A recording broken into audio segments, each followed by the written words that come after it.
The widow was beaten daily by her mother until alone, wealthy Duke decided to take her away too. The slap cracked through the cramped kitchen like a gunshot. Clara Finch's head snapped to the side, cheek burning, eyes watering reflexively. She kept her hands steady on the pot she'd been stirring, willing them not to shake. "Eating too much again," Agnes Finch hissed, her mother's voice sharp as broken glass. "Sulking around like your useless dead husband. Do you think I worked my fingers to the bone raising you just to have you come crawling back here, another mouth to feed?" And there it is, Clara thought distantly, the part where my existence ruined her youth. Right on schedule. 3 minutes, 40 seconds from the time she entered the kitchen. Almost a record. The dark humour was her only shield. Without it, she'd have broken years ago. Hello, friend. If you've ever felt trapped in a situation where leaving seemed impossible, this story is for you. I'd be grateful for a like or subscribe, and tell me, have you ever needed someone to see you when you felt invisible? I read every response. Now let me tell you about Clara and the Duke who decided she deserved better. 1.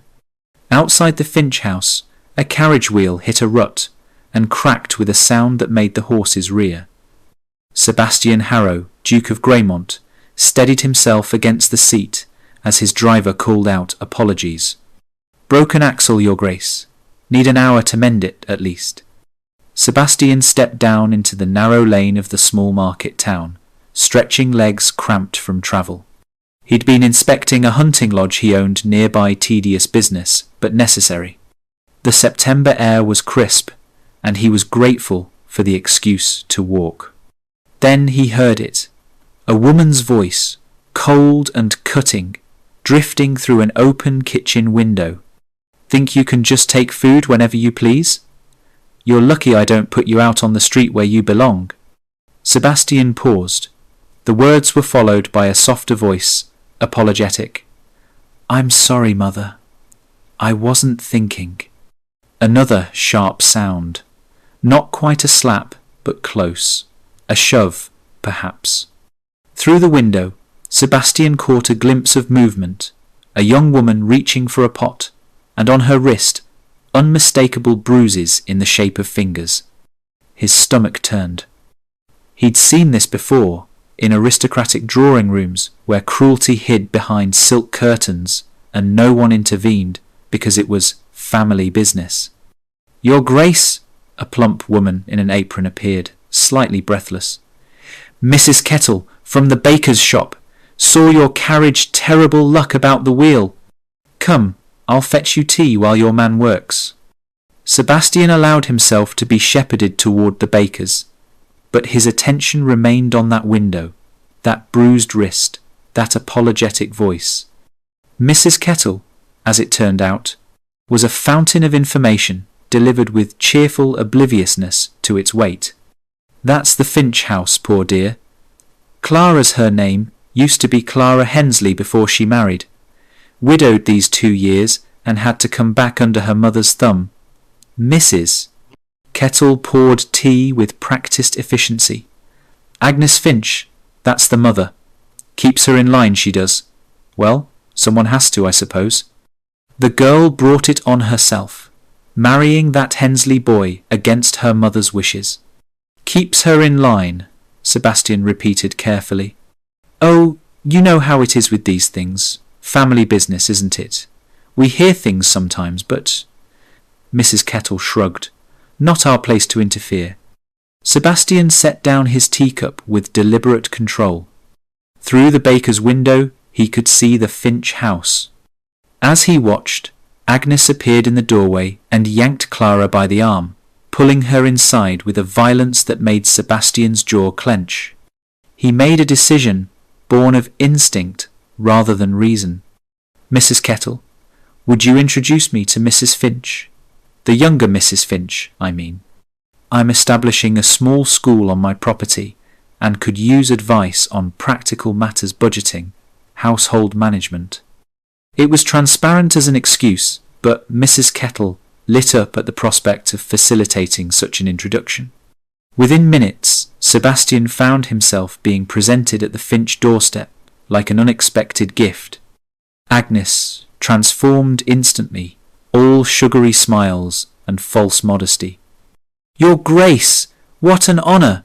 Please, come in, Clara. Stop standing there like a lump. Fetch the good cups." "Actually," Sebastian interrupted smoothly, his eyes on Clara, "I was admiring your herb pots in the window. Quite impressive for such a small space." Clara looked up, startled.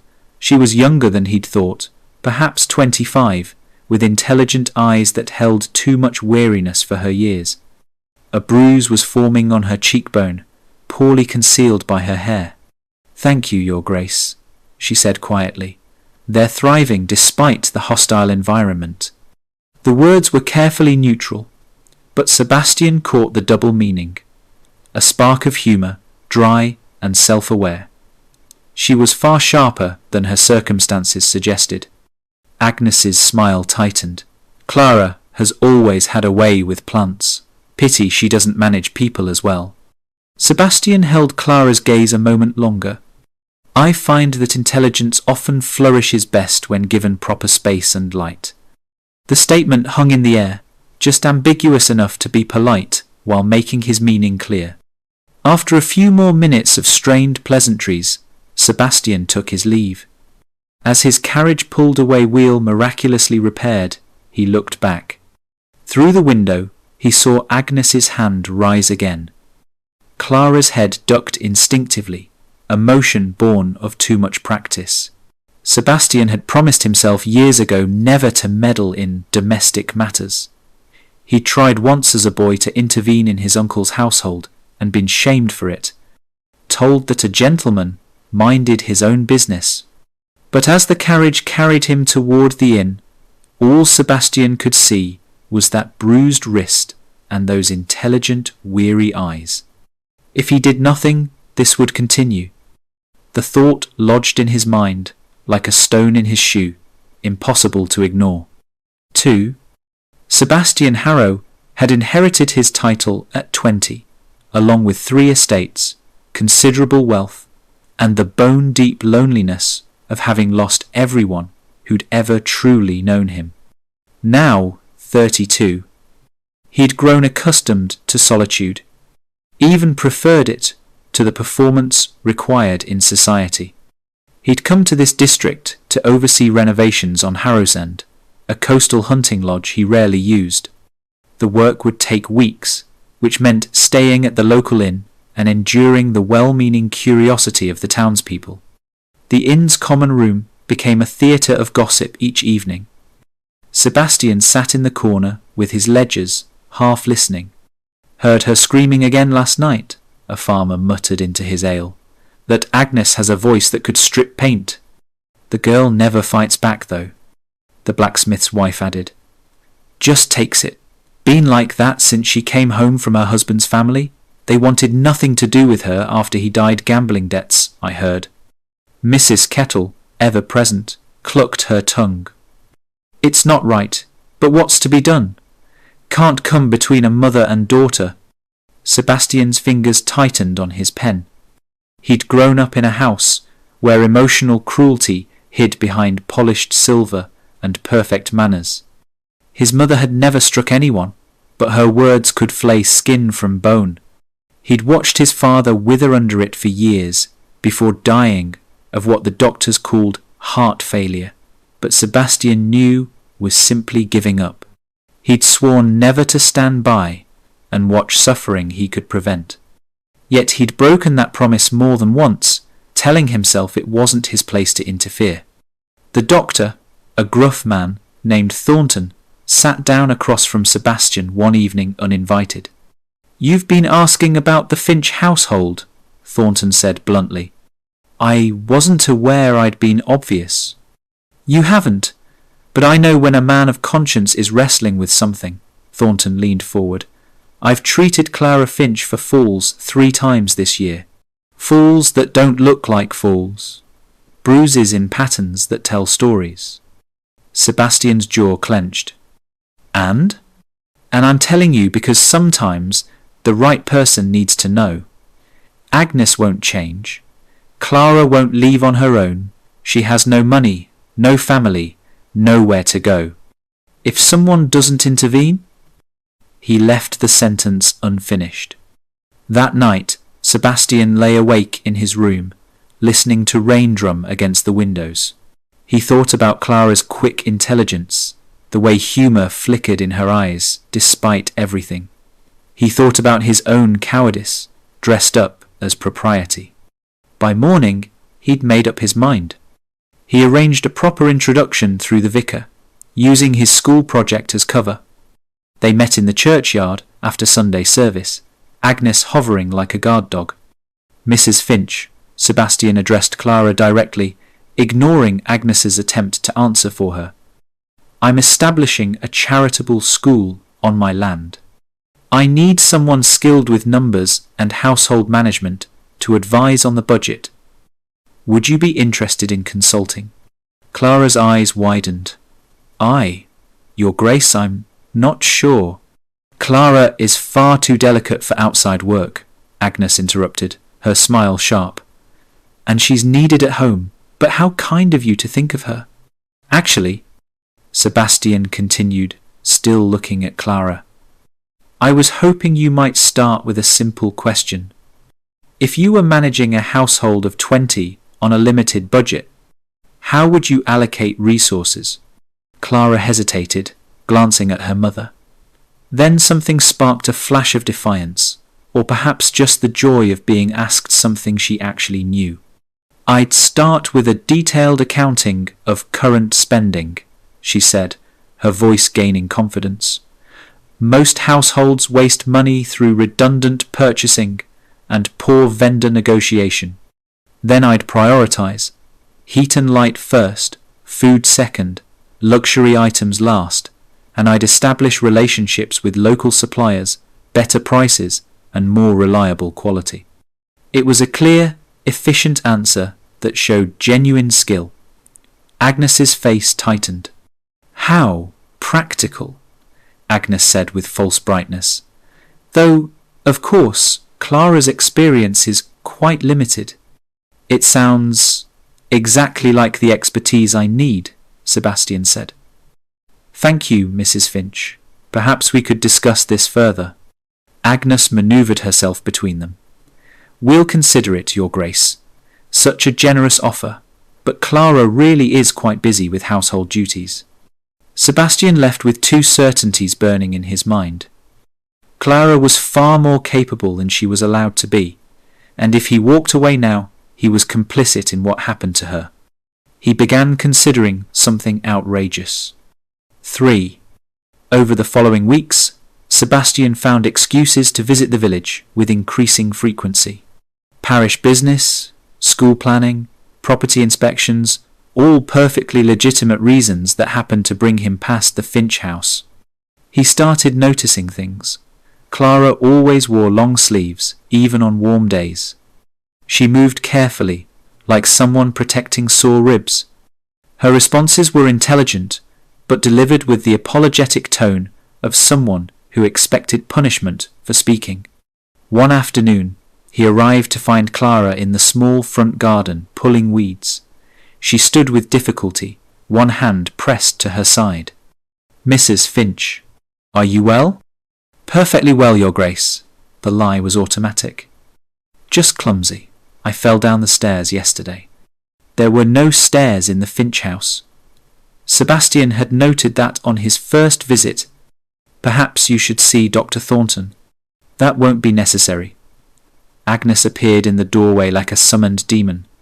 "Clara is prone to dramatics, always has been. Your Grace, surely you have better things to do than concern yourself with my daughter's minor accidents." The dismissal was clear. Sebastian left, but his resolve hardened. There were occasional moments of light. Once, helping carry supplies for the school, Sebastian attempted to lift a sack of flour at the Finch house. Agnes fluttered about how a duke shouldn't carry anything, while Clara muttered under her breath, "He'll survive the scandal." Sebastian caught the comment and smiled. Clara's eyes widened, realizing he'd heard. But then she smiled too. A real smile that transformed her tired face. I appreciate your concern for my delicate aristocratic sensibilities, Mrs. Finch, Sebastian said gravely. But I believe I can manage flour without my dignity crumbling. Clara laughed, a sound quickly stifled, but Sebastian had heard it. He realized how rare that sound must be. The situation deteriorated rapidly. Agnes, sensing Sebastian's interest, became more controlling. She cut Clara's meals, increased her workload, and the bruises became more frequent. Dr. Thornton visited Sebastian at the inn one evening, his expression grim. Clara came to me today, cracked rib. She fell again apparently. His tone made clear what he thought of that explanation. Your Grace, if this continues, it could kill her. Internal bleeding, infection, any number of complications. Sebastian tried the respectable route. He offered Agnes payment for Clara's services as a part-time consultant for his school, hoping to get Clara out of the house regularly. Agnes refused coldly. My daughter's place is with her mother. And Your Grace, if you continue this interference, people might start to wonder about your intentions. Surely you don't want scandal attached to your name. It was a threat, thinly veiled. Clara, hidden in the next room, heard enough to understand. Sebastian was genuinely trying to help, and her mother was actively choosing control over her daughter's well-being. That night, after another vicious argument, Clara emerged with a split lip, and Agnes's calm assertion that she'd walked into a door. Clara broke down alone in the scullery. She thought seriously about leaving. Then panic set in. Where would she go? She had no savings, no family who would take her, and her late husband's relatives had cut her off completely. She was trapped. Sebastian, pacing his room at the inn, finally dropped all pretense. He sought out Dr. Thornton and the vicar. I intend to offer her a way out, he said bluntly. Employment on my estate, not as a mistress, he added sharply, seeing their expressions. As a housekeeper and school administrator. Separate accommodation, proper wages, my widowed aunt as chaperone, everything respectable and above board. And if Agnes refuses? The vicar asked. Then I'll find another way. But I won't stand by and watch this continue. The next day, Agnes discovered Clara's tiny hidden stash, a few coins saved from selling needlework, and a book of poetry that had belonged to her husband, her only treasures. Agnes burned the book in the kitchen fire and struck Clara hard enough that she fell, struggling to breathe. Dr. Thornton was summoned. He examined Clara while Agnes hovered, all false concern. When he finished, he looked Agnes directly in the eyes. One more incident like this, and she may not survive. Clara heard those words from where she lay. They echoed in her head all night, impossible to unhear. She thought about death with a strange detachment. Part of her welcomed it as escape. The other part, smaller but stubborn, whispered, but what if there's another way? 4. Clara woke the next morning to Agnes bringing her watered soup, all gentle hands and soft words. Poor dear, you really must be more careful. These accidents, you're just so weak, nerved like your father was. Rest now. The calm after violence was somehow worse than the violence itself. Clara lay still, Dr. Thornton's warning echoing, may not survive. When Sebastian arrived that afternoon requesting to see Clara, Agnes tried to turn him away. She's unwell, Your Grace, not receiving visitors. Then I'll speak with her in the parlour with the vicar present, Sebastian said firmly. I have a business proposal that requires her input. Agnes couldn't refuse without causing the exact scandal she'd threatened him with. The vicar, alerted by Sebastian, arrived within minutes. They sat in the cramped parlour, Agnes hovering like a storm cloud. Sebastian addressed Clara directly, his voice calm and businesslike. "Mrs. Finch, I have a coastal estate called Harrowsend that has been neglected. I'm establishing a school there and need someone to manage the household and help administer the charitable work. I'm offering you a position, separate accommodation, fair wages paid directly to you, and my widowed aunt, Lady Helena, as your supervisor and chaperone." Clara stared at him. "Your Grace, people would talk. They'd say I hired a capable woman to do work that needs doing." Sebastian interrupted. "Everything will be proper and above board. You'd have your own cottage on the grounds, wages deposited in your own account at the bank, and complete respectability." He leaned forward slightly. "Mrs. Finch, I assure you, I do not intend to. That is, I have no designs. I simply want to offer you honest employment." The awkward formality of it made Clara's lips twitch despite everything. "You don't intend to seduce me, Your Grace?" Sebastian's ears went red. "That is, no, I don't. That came out wrong. I meant—" Clara laughed. She couldn't help it, a real laugh that burst out and seemed to surprise them both. It broke something in the terrible tension of the room. "I understand, Your Grace," she said, still smiling slightly. "Thank you for your very clear assurances." Agnes exploded into the room. She'd been listening at the door. "How dare you?" she rounded on Clara. "Plotting behind my back, accepting positions from strange men." "He's hardly strange, Mother. He's the Duke of—" "I don't care if he's the king. You're not going anywhere." Agnes's face was mottled with rage. She turned to Sebastian. "You lonely, desperate man, trying to lure my daughter away with promises of money and housing. Everyone will know what you really want." She moved closer to Clara, and her voice dropped to a hiss. "You're nothing without me. Do you hear me? Nothing. No decent man would want second-hand goods like you." The words landed like physical blows. Clara saw it clearly then, how her mother truly saw her. Not as a daughter, but as a possession, a thing to be controlled and degraded. That night, Agnes shifted tactics. She sobbed, played the victim, clutched Clara's hands. "How can you leave me? After everything I've done for you, I'll die alone, Clara. Is that what you want? To kill your own mother?" Clara spent the night packing and unpacking the same small bag. Her mind spun with pros and cons. Pros, possibly not dead in a year, wages of my own, space to breathe. Cons, scandal, abandoning my mother, the terror of the unknown. In the morning, Agnes delivered the final blow with casual cruelty over breakfast. "Oh, I meant to mention Mr. Greaves from the next county visited yesterday. He's looking for a wife to help with his 5 children.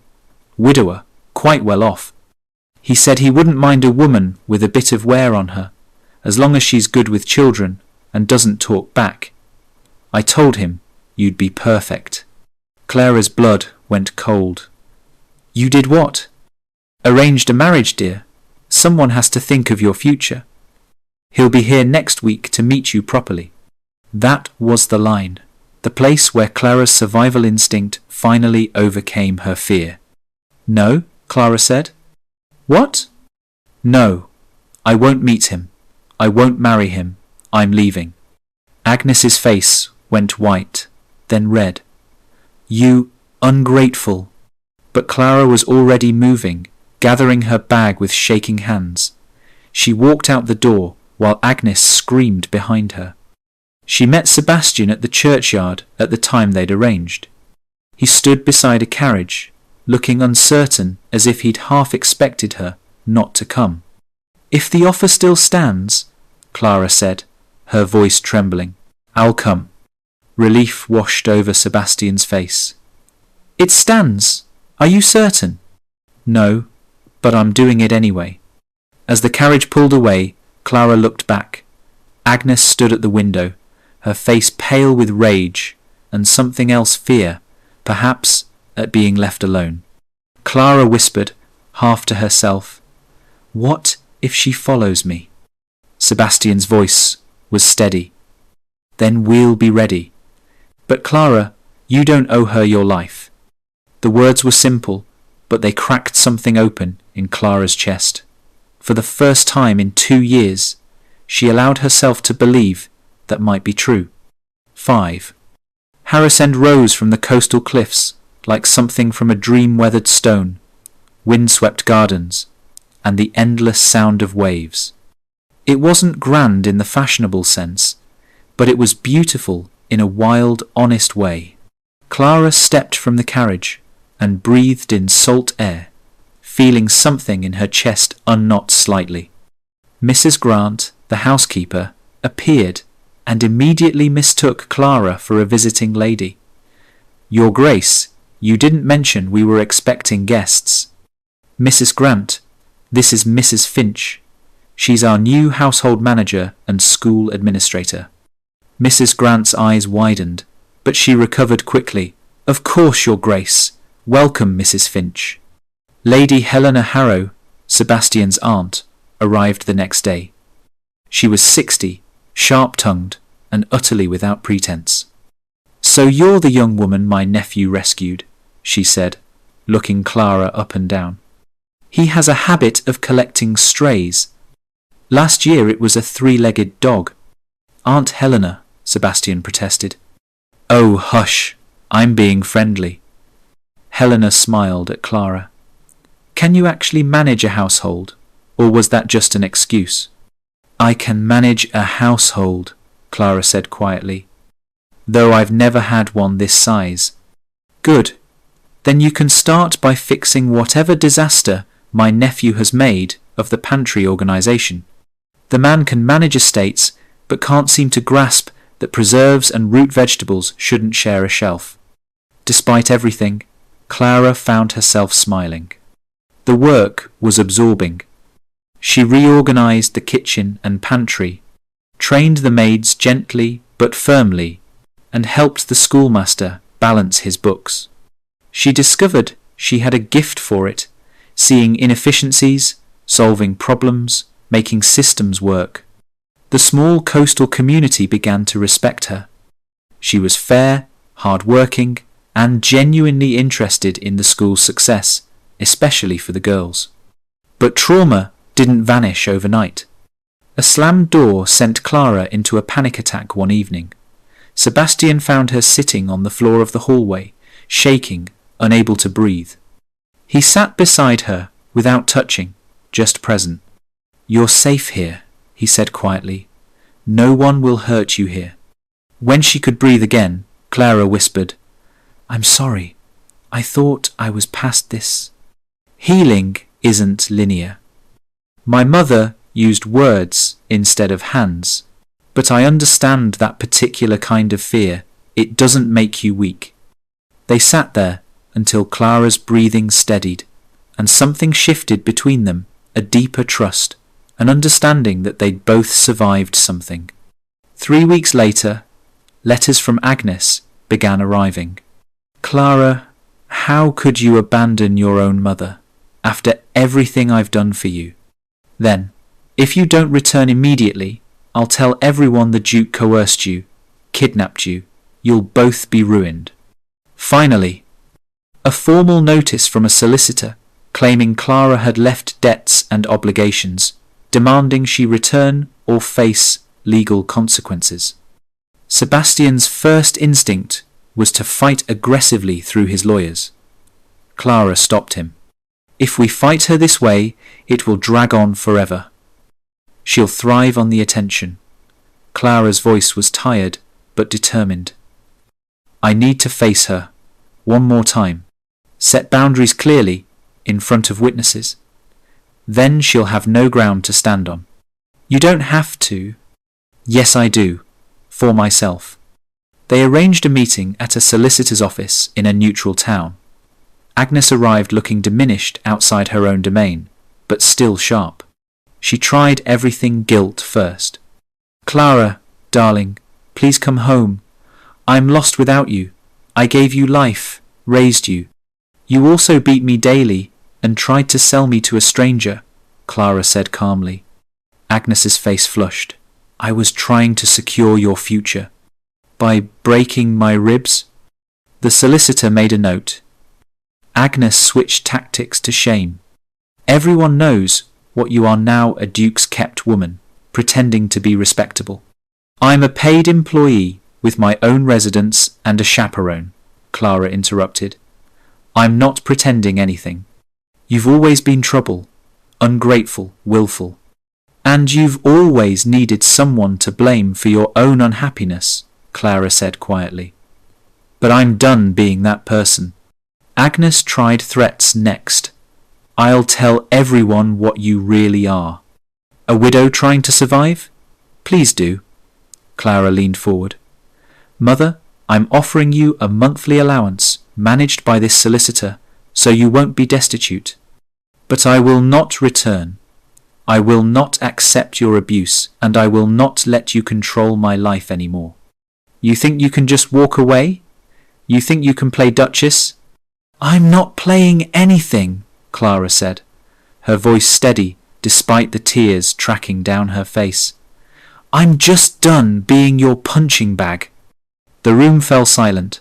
Agnes stared at her daughter, and for one moment, something cracked in her face, a glimpse of the frightened, broken woman underneath all that rage. A woman who'd perhaps been beaten in her own youth and never learned another way. Clara felt a pang of pity, but she didn't step back into the cage. The agreement was signed. Agnes would receive her allowance and would not interfere or spread falsehoods. It wasn't forgiveness. It wasn't reconciliation. It was simply a boundary, clearly drawn. Life at Harrowsend settled into new rhythms. Clara managed the household with quiet efficiency, expanded the school's program for girls, and slowly learned to stop flinching at raised voices. She and Sebastian fell into comfortable companionship, morning tea, evening walks along the cliffs, debates about everything from school curriculum to the best way to organise a library. Lady Helena, watching them dance around their obvious feelings, finally snapped one afternoon over embroidery. Are you two planning to marry, or shall I have to knock your heads together with a hymnal? Clara's cheeks flamed. Aunt Helena. Don't Aunt Helena me. You're in love with him. He's obviously besotted with you, and you're both too stubborn to admit it. It's exhausting to watch. That evening, Sebastian found Clara on the cliff path, watching the sunset. My aunt is not known for subtlety, he said. No. They stood in silence for a moment. Then Sebastian spoke carefully. Clara, if you wanted to leave tomorrow, if you'd saved enough wages and wanted to build a life elsewhere, could you? Clara considered. She had savings now, skills, references, she could support herself. Yes, she said honestly. I could leave. Good.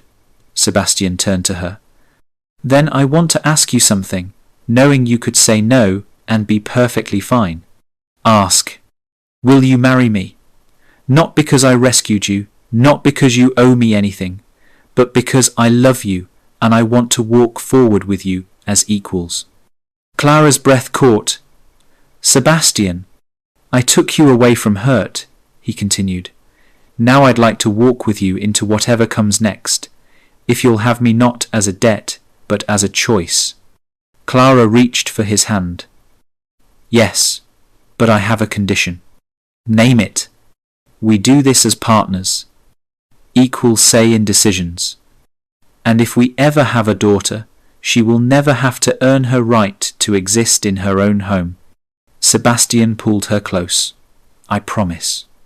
The wedding was small, held in the village church, with Lady Helena crying happily and Mrs. Grant fussing over the flowers. Clara wore blue, not white. She refused to pretend she hadn't lived a full life already. Years later, Clara stood by the sea, watching girls stream out of the school she'd helped build. Many were daughters of widows or difficult families, girls who needed to know they had options. Sebastian came up beside her, slipping his hand into hers. Clara remembered the cramped kitchen, the raised hand, the day she'd thought there was no way out. Then she looked at the open horizon. The place Sebastian had taken her to wasn't just Harrowsand. It was a life where she was safe, valued, and free to choose, where survival had transformed into something better, actual living. And that, Clara thought, as she squeezed her husband's hand, was worth every moment of fear it had taken to get here. So, dear friend, Clara learned that sometimes survival means accepting help, and freedom means choosing to stay.